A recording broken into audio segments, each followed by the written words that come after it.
ቲና እና ዳኒ ተዋርደዋል። ካሌብ እንግዲህ ወደ ውጭ ሀገር ሊሄድ ነው ብሎ እቃዎችን ሰብስቦ ጠቅልሎም ሊወጣ ነበረ። በዚህ የተነሳ ሽማግሌውን በጣም ፈርተውታል። ዳኒ እንግዲህ ድንገት ሽማግሌው ቆሞ ሲሄድ ሲያየው በጣም ከው ብሎ ነበር የቀረው። እንግዲህ ወደዛ ቤት ተመልሶ ላለመምጣትም ቃል ገብቶ ነበረ። ነገር ግን ቲና እንደምንም አድርጋ ወደዛ ቤት መልሰዋለች። ሽማግሌው ሰውዬም እንዴት ናችሁ ሰላም ናችሁ ወይ እያለ ልክ እንደማያውቃቸው ሰው ሆኖ እንደ አዲስ መታወቅ ጀምሯል። ቲና እንደዛ ቆሞ ስታየው በጣም ራሷን ስታ ወድቃ ነበረ። ከወደቀችም በኋላ እንግዲህ አልጋ ላይ ተዘርራ ካሌብ ባለቤቷ ከስሯ ነበረ። ያ ዳኒ የሚባለውም በፍራቻ ነበር ቤቱን ለቆ የወጣ። ሽንቴ መጣ በማለት እንግዲህ አሳቦ ለመውጣት አስቧል ከዛ ቤት። ሽማግሌው ሰውየው ታዲያ ምን ችግር አለው ሄድ እንጂ በማለት ፈቀደለት። ይህን አጋጣሚ በመጠቀም ከዛ ቤት ለማምለጥ ችሏል። በሌላ በኩል እንግዲህ ቲና አልጋዋ ላይ ተዘርራ ካሌብ ጋር ጥለኝ እንዳትሄድ ወዴትም እንዳትሄድ እያለች እንግዲህ ራሷን ስታ ነበር የወደቀችው። ከዛ በተጨማሪ እንግዲህ ሽማግሌውም ወደ ውስጥ ይገባል ወደ አልጋው ማለት ነው። ልጄ እንዴት ነሽ ደህና ነሽ ወይ ይላታል። በጣም እየተተርበተበተች ነበረ። የምትይዘው የምትጨብጠው ጠፍቷታል ማለት ይቻላል። በጣም ወዝግብ ብላ ነበረ። ሽማግሌው ሰውዬም እንግዲህ ካሌብ ያንን መኝታ ክፍል ለቆ ከወጣ በኋላ እኔ የምልህ አባዬ የምታስታውሰው ነገር የለም ወይ እያለች ቲና አስመሳይዋ እንግዲህ ሽማግሌውን ጠየቀችው ማለት ነው። ሽማግሌውም እኔ ምንም ማስታውሰው ነገር የለም፣ ያው ላስታውስ እችላለሁ ግን ማነሽ አንቺ ምንድን ነሽ ይላታል። እኔ ቲና እባላለሁ የልጅ ሚስት ነኝ። የልጅ ሚስት እንደሆንሽማ አውቃለሁ፣ ግን ደግሞ እንዴት ነሽ እያለ ልክ እንደማያውቃት ሰው እየተዋወቀ ነበረ። ከዛ በተጨማሪ እንግዲህ ቲና ሰውየው ሁሉን ነገር መርሳቱን ለእሷ ጥሩ አጋጣሚ ሆኖ ታይቷታል። ምክንያቱም ከረሳ በኋላ ከዚህ በኋላ የማደርጋቸው ነገሮች ለእኔ ቀላል ይሆናሉ። ቢያስታውሳቸው ኖሮ እነዚህ ነገሮች በጣም ከባድ ስለሚሆኑ ስለረሳላት እና አላውቅሽም ብሎ እንዲሁም ደግሞ በህመም ላይ ያለ እንኳን ምንም ነገር እንደማያስታውስ ስለነገራት ለቲና ጥሩ አጋጣሚ ሆኖ አግኝተዋለች። ዳኒ ግን በጥርጣሬ ላይ ነው ያለው። ይህ ሰውዬ አውቆ ነው እርግጠኛ ነኝ ያስታውሳል ሁሉንም ነገር እና እባክሽ ተጠንቀቂ እያላት ነው። የዳኒ ጥርጣሬ ምንም እንኳን ትክክል ቢሆንም ቲና ግን በዚህ ጉዳይ ልታምን አልቻለችም። ይባስ ብላ እንግዲህ ከነቃሽ በኋላ ዳኒን ሂጄ ላመጣው ነው ብላ እንግዲህ ካሌብን አባብላ ወደ ሱቅ እንደምትሄድ አድርጋ ነበር የወጣችው። ወዴት ልትሄድ ነው ብሎ ስጠይቃትም ካሌብ እኔ ሱቅ ልሄድ ነው ትለዋለች። ዳኒስ ብሎ ስጠይቃት ዳኒም ወጥቷል ስንመለስ አብረን እንመጣለን ብላ እንግዲህ በአሁኑ እንኳን ዳኒ ላመጣው ነው ብላ ተናግራም ጭምር ነው የወጣችው። በሌላ በኩል እንግዲህ ዳኒ የሚባለውም መኪና መንገድ ላይ ቆሞ እየጠበቃት እየፈራ ነበረ። ከኋላሽ የተከተለች ሰው አለ የለም እያለ በጣም ውዝግብ ብሎ ነበረ።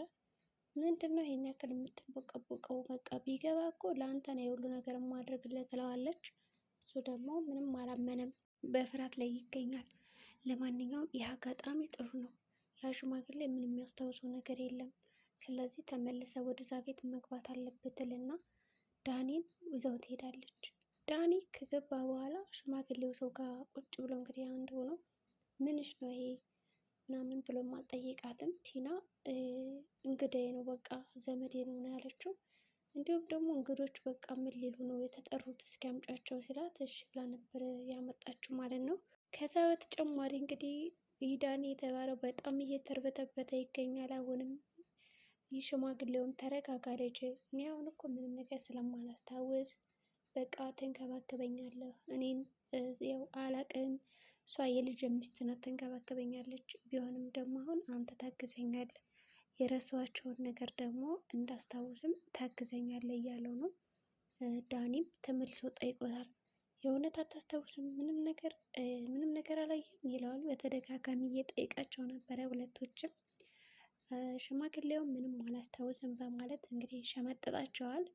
እነሱ ግን እንግዲህ ስራቸውን እየሰሩ ነው። ዳኒ ግን በጣም ተሸማቆ ነበር ያለው። በጣም ተሸማቋል። ምክንያቱም እች ቲና ምንም አላፈረችም በእርግጥ በስራዋ። ዳኒ በጣም ተሳቆ ተሳቆ ሊሞት ነው። አልመጣም እዚህ ቤት ራሱ ቢላት እንኳን እንደምንም አድርጋ ደግሞ ወስዳ አስገባችው። አሁንም እንዳመጣሽኝ እዚህ ቤት አስወጪ ሲላት ደግሞ እንዴ እኔ አብረኝ እንድትሆን የምፈልገው አልወስድም አላስመጣም እያለችው ነበረ። ተጨማሪ ደግሞ እንግዲህ ተደብቀው የሆነ የሚያደርጉትን ነገር ሊመካከሩ ሲሉ ሽማግሌው ተደብቆ ይሰማቸዋል ማለት ነው። እያንዳንዱ ቃለ ምልልስ ሽማግሌውም እንግዲህ ካዩት በኋላ ሲነቁበት እንዴ አባዬ እዚህ ጋር ነበርክ ያወራነውን ሰማህ ብላ ስትጠይቀው ቲና እንግዲህ እሱ ምንድን ነበር ያላት? አይ እኔ እኮ ምንም ነገር አልሰማም፣ ያው ጆሮዬ እኮ ትንሽ ትንሽ ነው የሚሰማ አልሰማውም ብሎ ይክዳቸዋል ማለት ነው።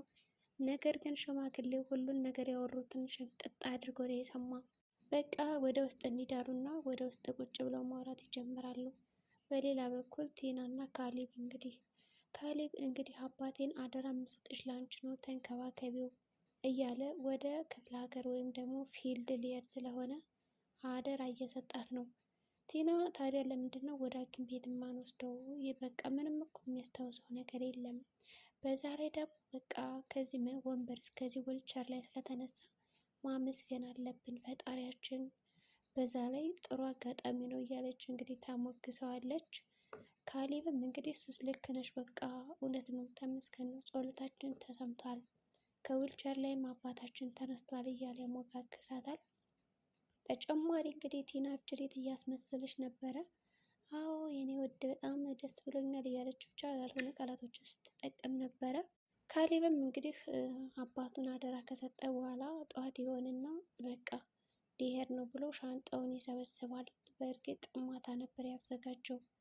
እንግዲህ ካሌብም አባቱን አደራ እያለ ነበር ለትሁት፣ ለሚስቱም ያው እያስመሰለ ስለሆነ አዲስ ጨዋታ ስለጀመሩ አባቱም ምን ነገር ማስታውሰው ነገር የለኝም፣ ስለ ስራም ሆነ ስለምንም ማውቀው ነገር የለኝም እያላቸው ነው።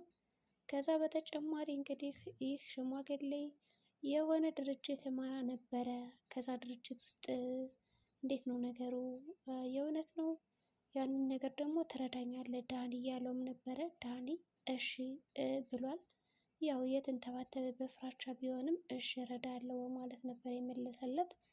እንዲሁም ቲናን አንቺ ወደ ቢሮ ይዘሽ ሂጂ እንዲያስታውስ እስኪ ይላታል።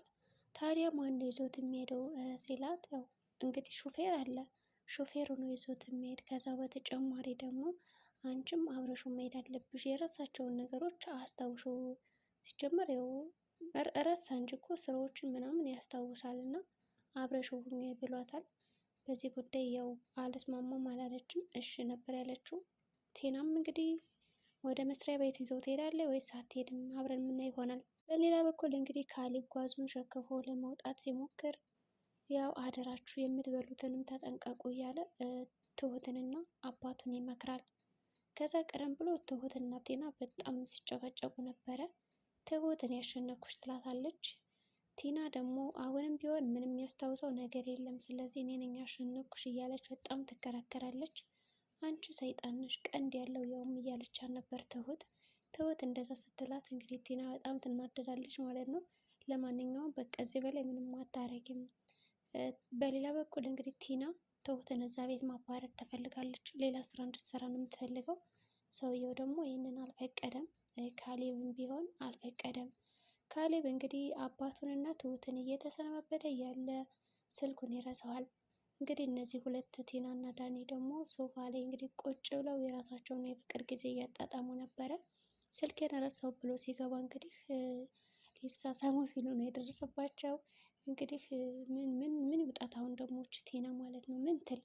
የዛሬው ቪዲዮአችን እንግዲህ ይህን ይመስል ነበር። በቀጣይ ቪዲዮ እስከምንገናኝ መልካም ጊዜ ይሆንላችሁ።